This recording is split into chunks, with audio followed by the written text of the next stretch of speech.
नमस्ते இது रणतिका हिंदी स्कूल இப்போ நம்ம பிரவீன் உத்ரால்ல மைத்ரி சரண் குப்தா பத்தி பார்க்க போறோம். மைத்ரி சரண் குப்தா பத்தி பார்க்க போறோம். ஏற்கனவே இவரை பத்தி தெரியும். சரி, நம்ம இப்போ போறதுக்கு முன்னாடி நம்ம சேனலை சப்ஸ்கிரைப் பண்ணாதவங்க சப்ஸ்கிரைப் பண்ணிக்கங்க. போகலாம். பிரஸ்தாவனா முன்னுரை.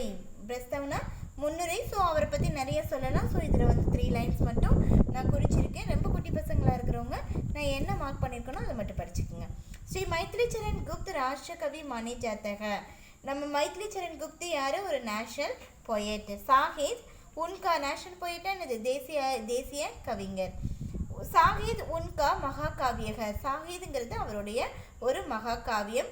பஞ்சவட்டி ஜெயத்ரத் வத் ஆதி உன்கி கண்டகாவியக. கண்டகாவியம்னா என்னதுன்னா காவியத்தில் ஒரு பகுதியை வந்து கண்டகாவியம்னு சொல்லுவாங்க. ஸோ அது வந்து பஞ்சவட்டி ஜெயத்ரத் வத்தும் அவருடைய கண்டகாவியம் அப்படின்னு சொல்லியிருக்காங்க. நெக்ஸ்ட் வந்து உன்கி கவிதாவும் மே தோனே கலா சௌந்தர்யம் அவர் பாவ் சௌந்தர்ய பரேக. இப்போ 2 விஷயம் வந்து அவருடைய கவிதைகளில் இருக்கும். தோனே கலா சௌந்தரியமும் பாவ் சௌந்தரியம். கலைன்னா கலை அழகு, அந்த அழகு இருக்கு இல்லையா? சௌந்தரியம்னா என்னது? அழகு. அதில் 2 அழகு இருக்குது. ஒன்று வந்து கலா, இன்னொன்று அழகு வந்து பாவ். இந்த 2 அழகுமே அவரோட கவிதையில் நிரம்பி இருக்கும். பரேகன்னா நிரம்பி இருக்கும் அப்படின்னு சொல்கிறாங்க. இப்போ பிரஸ்தாவில் என்ன பார்த்தோம்? அவர் ஒரு தேசிய கவிஞர். சாகித் அவருடைய மகாகாவியம். கண்டகாவியம் வந்து பஞ்சவட்டியும் ஜெயத்ரத் வந்தும். அடுத்தது வந்து அவரோட கவிதைகளில் 2 கலை இருக்கும், 2 அழகு இருக்கும். என்னென்ன அழகுனா கலா அல்ல சௌந்தரியமும் பாவ் சௌந்தரியம் இருக்கும். நெக்ஸ்ட் வந்து தேசபக்தனா என்னது? அது அவர் ஒரு தேசபக்தர். ஸோ அதில் இது என்ன சொல்லியிருக்காங்க அப்படின்னு பார்க்கலாம். கவி மைத்ரி சரண் குப்த் மகாத்மா காந்தி சே பிரபாவித்தே. மகாத்மா காந்தி கொள்கையால் அட்ராக்ட் ஆனவர். அடுத்தது நெக்ஸ்ட் குப்துஜி மகான் தேசபக்தி ஹே. குப்துஜி வந்து ஒரு பெரிய தேசபக்தர். உनको பாரத் தேஸ் சே படா பியார் தே. பாரத மேலே, நம்ம இந்தியா மேலே ஒரு பெரிய அன்பு கொண்டவர். प्रस्तुत किताब में गुप्ता जी की मातृभूमि नामक कविता दी गई है. प्रस्तुत किताबिல் குப்துஜி வந்து மாத்ருபூமின்னு பேர் உள்ள புத்தகத்தில் மாத்ருபூமின்னு பேர் உள்ள கவிதையை கொடுத்துருக்காரு. கவி is Kavitha May Mathrubhumi Bharat Ki Vandana கர்த்தே high. கவி வந்து இந்த கவிதையில் வந்து என்ன சொல்லியிருக்காருன்னா, மாத்ருபூமின்னா என்னது? நம்ம தாய் தேசம் இருக்கு இல்லையா? அது வந்து வந்தனை செய்கிற மாதிரி, வணங்குற மாதிரி சொல்லியிருக்காரு. ஹக்தேக என்ன சொல்கிறாருன்னு சொல்லிட்டு இதில் காட்டியிருக்காங்க. நம்ம ஏற்கனவே மாத்ருபூமியில் இருக்கிற ஃபர்ஸ்ட் பேரா தான் இது. இந்த பேராவை நீங்கள் ஞாபகம் வச்சுக்கணுன்னா ஃபர்ஸ்ட் வந்து என்னது? ஆகாசத்தை ஞாபகம் வச்சுக்கோங்க. அப்புறம் சூரியன், சந்திரன், அப்புறம் வந்து கடல், நதி, அப்புறம் பறவைகள், அப்புறம் மேகங்கள், இதெல்லாம் ஞாபகம் வச்சுக்கோங்க. இதில் வந்து என்ன சொல்லியிருக்காங்கன்னா, கவி ஹக்தேகி பாரத் பூமின்னு என்னது? நம்ம இந்தியாவை கூப்பிட்டுருக்காரு. கூப்பிட்டுட்டு என்ன சொல்கிறாருன்னா, நீல ஆகாஷ் துமாரா தட்பர் சுந்தர்க. நீல ஆகாசம் உன்னுடைய தரையின் மேலே எப்படி இருக்கு? அழகா இருக்கு. சூரிய और சந்திர தோனோ துமாரே முகுட்டுக. சூரியனும் சந்திரனும் 2 பேரும் உன்னுடைய கிரீடங்கள். சமுத்திர துமாரோ மேகலாக. சமுத்திரம்னா என்னது? நம்ம பாரத, நம்ம இந்தியாவுக்கு ஃபுல்லாமே 3 பக்கமும் என்ன இருக்குது? கடல் இருக்கு இல்லையா? அதனால அதை வந்து ஒட்டியானோன்னு சொல்லியிருக்காரு. சமுத்திரம் துமாரி மேகலாக. சமுத்திரம்னா என்னது? இந்த கடல் வந்து உன்னுடைய ஒட்டியானோ. நதியும் பிரேம் பகுத்தாக. நதியோன்னா என்னது? நதிகளில் வந்து என்னது? அன்பு ஓடுகிறது. பக்ஷி பக்த ஜன் பன்கர் கீத் காத்தேக. பறவைகள் வந்து என்னது? பக்தி பாடல்களை பாடிக்கிட்டு இருக்கு. பாதல்னா என்னது? மேகங்கள் வந்து பானி, அதாவது மழை பொழிந்து உனக்கு வந்து என்னது? துமாரி அபிஷேக் கர்த்தேக. உனக்கு வந்து அபிஷேகம் பண்ணிட்டு இருக்கு. ஹே பாரத் துமாரி ஆக்ருதி நாராயண் கி Aakriti K Zaman high. A India, உன்னுடைய வடிவம் வந்து நாராயணோட வடிவமுக்கு சமமாக இருக்குது. நாராயணன் வந்து பார்க்கடலில் வந்து அங்கே தூங்குவார் இல்லையா? பாம்புக்கு மேலே தூங்குவார் இல்லையா? ஸோ அந்த வடிவத்தை எடுத்து பார்க்கும்போது நம்ம பாரத வடிவமுக்கு சமமாக இருக்குது அப்படின்னு சொல்லியிருக்காங்க. ஸோ இது வந்து நீங்கள் ஞாபகம் வச்சுக்கணுன்னா, இந்த மாதிரி வந்து நம்ம இந்தியாவிலேருந்து பார்க்கும்போது நீல ஆகாசம் எப்படி இருக்கா? கரை மாதிரி இருக்கா? அப்போ கரை மாதிரி இருக்குது, அது அழகாக இருக்குது. அப்புறம் அதுக்கு மேலே இருக்கிற, இப்போ நீங்கள் நின்று பார்க்கும்போது எப்படி இருக்கும்? சூரியனும் சந்திரனும் நமக்கு கிரீடம் மாதிரி இருக்கும். அடுத்தது நமக்கு இந்தியாவுக்கு 3 பக்கமும் ஓடுற கடல் வந்து என்னது? ஒட்டியான மாதிரி இருக்கும். அப்புறம் நம்ம இந்தியாவுக்கு நடுவில் கங்கா யமுனா கோதாவரியெல்லாம் ஓடுது இல்லையா, அது வந்து அன்பு வந்து பெருகி ஓடுற மாதிரி இருக்கு. அப்போ பறக்கிற பறவைகள்லாம் நினச்சி பாருங்க, அது வந்து பக்தி பாடலை பாடுற மாதிரியும், அப்புறம் நம்ம இந்தியாவில் பொழியிற மலை வந்து நமக்கு வந்து அபிஷேகம் பண்ணுற மாதிரியும், அப்புறம் ஹே பாரத் மாதிரி ஆக்குருத்தி உன்னுடைய வடிவம் வந்து நாராயணனுடைய வடிவமுக்கு சமமாக இருக்கு அப்படின்னு சொல்றாங்க. வியோக சுங்காருங்கிறது வந்து அன்பு. சுங்கார் வந்து என்னது, அன்பு தான். நம்ம நவரசம் சொல்லுவாங்க இல்லையா, சுங்காரசு நவரசத்துல வந்து அன்பு, கோபம், கவலை அதெல்லாம் சொல்லுவாங்க. இது வந்து அன்பு ரசம். அந்த அன்பு ரசத்திலே ஒரு வகை இருக்கு வியோகு. இது அன்பு பிரிதலால வரக்கூடிய அந்த சோகமான அன்பு. ஸோ அதுதான் இதில் சொல்லியிருப்பாங்க. இது ஒரு கவிதை. என்னன்னு பார்ப்போம். கபிலவஸ்து கே ராஜ்குமார். கபிலவஸ்துங்கிற ஒரு பிளேஸோட ராஜகுமார் கிங் வந்து யாருன்னா சித்தார்த்து. அவர் என்ன பண்ணுவார், முக்தி கா மார்க் கோச்னே ஜங்கல் மே ஜாத்தேக. முக்தினா வந்து இந்த கடவுளை தேடி போடுவாங்க இல்லையா, கடவுள் வழிக்கு தேடுதலுக்காண்டி என்ன பண்றாரு, ஜங்கல் மே ஜாத்தேக காட்டுக்கு போறாரு. உன்கி பிரிய பத்னி யசோதரா கதில் துக்தாக. அவங்களுடைய ஒய்ஃப் வந்து அன்பு ஒய்ஃப் வந்து யசோதரா, அவங்களுடைய மனசு என்ன ஆகுது, துக்கம் அடையுது. சகி வே முஜ்சே ஹக்கர் ஜாத்தே. அதாவது இந்த கவிதையோட பேர் இப்போ இதை எக்ஸ்பிளைன் பண்ணுறாங்க இல்லையா. இப்போ நம்ம அங்கே வந்து மாத்ருபூமின் கவிதை பார்த்தோம் இல்லையா, இப்போ இங்கே வந்து சகிபே முஜ்சே ஹக்கர் ஜாத்தேன்னு சொல்லிட்டு கவி. இதில் என்னென்னா, தோழியே அவர் என்னக்கிட்ட சொல்லிட்டு போயிருக்கலாம் இல்லையா அப்படின்னு தான் கவிதையோட ஹெட்டிங்க. நாம கவிதா, பேருள்ள கவிதா யாருன்னா கவிதாமே கவி. இந்த கவிதையில் வந்து கவிஞர் வந்து யசோதராவுடைய வியோகுக்கா வர்ணன் கர்த்திக. வியோகுக்கானா என்னது, அந்த துன்பத்தோட அன்பு, பிரிதல் அன்பை என்ன பண்ணியிருக்காரு, வர்ணிச்சிருக்காரு. யசோதரா அப்படி சகேலி சே ஹக்திக. இது ஃபுல்லாமே ஃப்ரெண்டு கிட்ட சொல்ற மாதிரி தான் இருக்கும். சகேலி சே ஹக்திகின்னா அவருடைய ஃப்ரெண்டு கிட்ட சொல்றாங்க. மேரி காம்னாகே கி வே ஜங்கல் ஜாயே. அவர் வந்து என்ன பண்ணிட்டாரு, அவரோட விருப்பத்துக்கு அவர் என்ன பண்ணிட்டாரு, அவர் காட்டுக்கு வந்து போயிட்டாரு.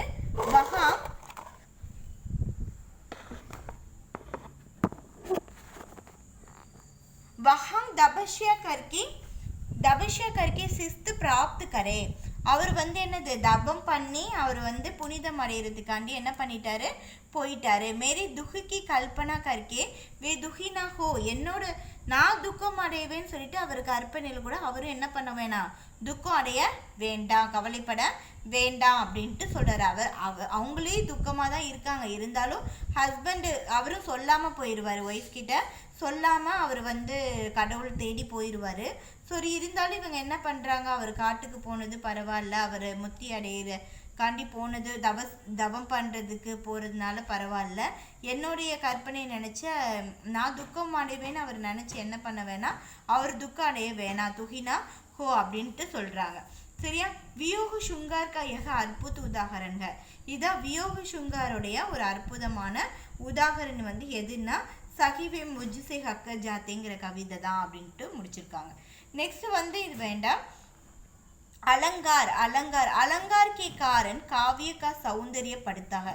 அலங்காரம்னா வந்து நம்ம எப்படி வந்து லேடிஸ் வந்து அலங்காரம் பண்ணிக்கிறாங்களோ அதே மாதிரி வந்து கவிஞர் வந்து கவிதையை வந்து சில விஷயத்தை வச்சு அலங்காரம் பண்ணியிருப்பாங்க.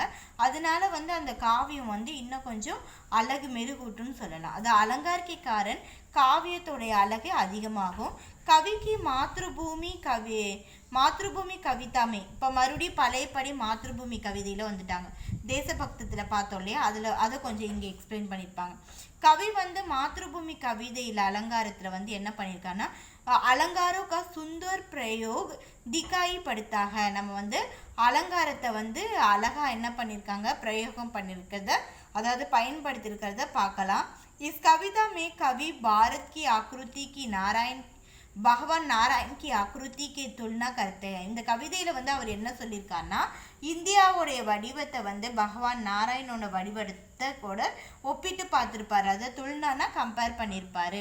எக சச்சுபுச் அனோக இது உண்மையிலேயே தனித்துவமானது அப்படின்னு சொல்லியிருக்காங்க. இதில் வந்து என்ன அலங்காரம் யூஸ் பண்ணியிருப்பான்னா அனுப்ராஸ்கி ஜடாக இஸ்மே அனுப்ராஸ் அலங்கார் வந்து பயன்படுத்தியிருப்பார். சரியா. இது வந்து ஃபுல்லாமே நம்ம மாத்ருபூமியில் இருக்கிறத வந்து அப்படி அந்த அலங்காரத்தில் எக்ஸ்பிளைன் பண்ணியிருக்காங்க. இப்போ சரல் பாஷாவில் வந்து சிம்பிள் லாங்குவேஜ், இதில் என்ன சொல்ல வராங்கன்னா கதித் भाष को प्रभावशाली बनाने के लिए आलंकारिक भाषा जितना आवश्यक है उतना ही सरल भाषा भी आवश्यक है அப்படின்னு சொல்லியிருக்காங்க. அதாவது சொன்ன விஷயத்த அதாவது கதித் பாதுக்கோன்னா என்னது சொல்லப்பட சொன்ன விஷயத்த திறன்பட சொல்லுவதற்காக நம்ம எப்படி வந்து அலங்காரிக் பாஷா வந்து எவ்வளவு அவசியமோ அவ்வளவு வந்து சிம்பிள் அதாவது எளிமையான லாங்குவேஜும் அவசியம் அப்படின்னு சொல்கிறாங்க. இப்போ என்ன சொல்ல வரோமோ அது வந்து சிம்பிளாக அழகாக சொல்லிடணும், சும்மா கொலன்னு சொல்லக்கூடாது. ஸோ அதனால சிம்பிள் லாங்குவேஜ் வந்து ரொம்ப அவசியம் அப்படின்ட்டு சொல்லியிருக்காங்க. அடுத்தது यशोधरा के वियोग दुख का वर्णन करके समय कवि सरल भाषा का ही प्रयोग करती है. இதில் வந்து நம்ம செகண்ட் வந்து இருக்கு இல்லையா, சகிபே முஜிசே கக்கரை வந்து இதில் எக்ஸ்பிளைன் பண்ணியிருக்காங்க. யசோதரா இருக்காங்க இல்லையா, அவங்க வந்து இந்த பிரிவால் ஏற்படக்கூடிய அன்பு பிரிவால் ஏற்படக்கூடிய அந்த வியோக துக்கத்தை என்ன பண்ண பிரிதல் துக்கம், இது பிரிதல் துக்கத்தை வர்ணனை பண்ணுற டைமு கவி வந்து என்ன பண்ணியிருக்காரு அந்த டைமில், அதாவது அந்த துன்பத்தை வந்து வெளிப்படுத்துகிற டைமில் அவர் கவி வந்து சரல் பாஷா வந்து பயன்படுத்தியிருக்காராம். அப்போ எப்படி என்ன எந்த இடத்துல சொல்லியிருக்காருன்னு இதில் சொல்லியிருக்காங்க. யசோதரா ஹக்திகை கி ஹம் ஹன்சே ஹன்சே अपने पति को युद्ध में बेचने वाली ஸ்திராணி है. நான் சிரிச்சே என்னுடைய ஹஸ்பண்டை யுத்தத்துக்கு அனுப்புகிற என்னது ராஜகுமாரி அப்படின்ட்டு சொல்லியிருப்பார். அப்போ இது வந்து பார்க்க நம்மளுக்கு சிம்பிளாக இருக்கா, ஸோ அதை வந்து அவர் பயன்படுத்தியிருக்காரு அப்படின்ட்டு சொல்கிறாங்க. நெக்ஸ்ட் பாஷா गुप्त जी भाषा सुखद गडी बोली है. கடி போலின்னு நம்மளுக்கு ஒரு லாங்குவேஜ் இருக்குது, நடைமுறை லாங்குவேஜ் அந்த காலத்து. ஸோ அது வந்து குப்தஜி வந்து ஒரு இனிமையான கடிபோலி லாங்குவேஜை பாஷா சுகத் கடி போலி है. அவருடைய லாங்குவேஜ் என்னது கடிபோலி. फिर भी संस्कृत शब्द 1 मिनट சான்ஸ்கிருத் சப்து பி பாயே ஜாத்தே ஹை. சான்ஸ்கிருத் சப்துனா என்னது, சான்ஸ்கிருட்ல சொற்களும் வந்து என்ன பண்ணுது இதில் வந்து காணப்படுகிறது. மாத்ருபூமி கவிதா மே அந்த் மே குப்தஜி காத்தே ஹை. மாத்ருபூமினா நம்ம மாத்ருபூமியில் அந்த கடைசி பேரை வந்து படிச்சிருப்போம், அது தெரியும் உங்களுக்கு. அதில் வந்து இந்த லைனை தான் அவங்க எக்ஸ்பிளைன் பண்ணியிருப்பாங்க. என்னது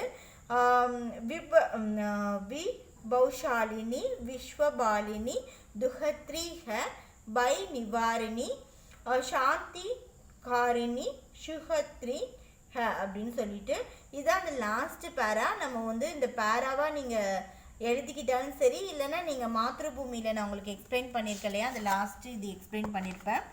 என்ன எக்ஸ்பிளைன் பண்ணியிருப்பேன்னா இந்த இருக்கு இல்லையா, தும் பிரேம் ரூபினி இதுலேருந்து ஸ்டார்ட் பண்ணியிருக்காங்க. தும் பிரேம் ரூபினிகன்னா நீ அன்பின் சொரூபம். தும் பூரே சஞ்சார்கோ பால்னே வாலிக, நீ உலகத்தையே என்ன பண்ணுற வளர்ப்பவள். தும் சப்கே துக்கோ தூர் கர்னே வாலிக, எல்லாத்தையும் துக்கத்தை போக்குறவள். தும் ஹமாரே பயக்கோ தூர் கர்னே வாலிக, நீ எங்களுடைய பயத்தை போக்குறவள். தும் சாந்தி தேனே வாலிக, நீ அமைதி தருபவள். தும் சுகோக்கோ காரன் தும்கோ, நாங்கள் சந்தோஷமாக இருக்கோம் காரணம் நீ தான் அப்படின்னு சொல்லிட்டு முடிச்சிருப்பாங்க. ஸோ அந்த லைன் தான் இது,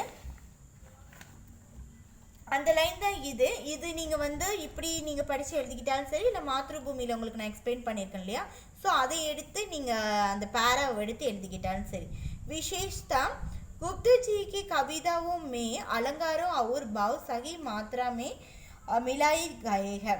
குப்தஜியோட கவிதைகளை வந்து 2 விஷயம் இருக்கும், நம்ம ஆரம்பத்திலே பார்த்தோம். அலங்காரமும் பாவும் வந்து கரெக்டான போதுமான அளவுக்கு இருக்கும், ரொம்பவும் நம்ம தகற்ற அளவுக்கு கொடுத்துடக்கூடாது, அதான் கரெக்டாக சகி மாத்திராமே மிலாய் கயக. இசை காவியமே 4 சந்த் லகு கயக, எப்பயுமே வந்து 4 சாந்த் தான் அவர் பயன்படுத்தியிருப்பார். குப்தஜிக்கு ரச்சனாயே ஏக் மகாசாகர்க, குப்தஜி வந்து நிறைய படிச்சிருக்காரு, நம்ம மைத்ரீச்சரன் குப்தஜி வந்து நிறைய படிச்சிருக்காரு. அது வந்து ஒரு பெரிய மகாசாகர்னு அந்த பெருங்கடல், அவருடைய படைப்புகள் ஒரு பெருங்கடல் அப்படின்னு சொல்லியிருக்காங்க. யஹாங் மாத்ரா ஏக் பூந்துக்கா வர்ணன் குவாக, இங்கே வந்து ஒரு துளி மட்டும்தான் நம்ம என்ன பண்ணியிருக்கோமா, இவ்வளோ தூரம் நம்ம சொன்னது வந்து ஒரு துளி மட்டும்தான் நம்ம வர்ணிக்கப்பட்டிருக்கு அப்படின்னு சொல்கிறாங்க. தன்யவாத். நம்ம சேனல் சப்ஸ்கிரைப் பண்ணாதவங்க சப்ஸ்கிரைப் பண்ணிக்கோங்கம்மா. தன்யவாத்.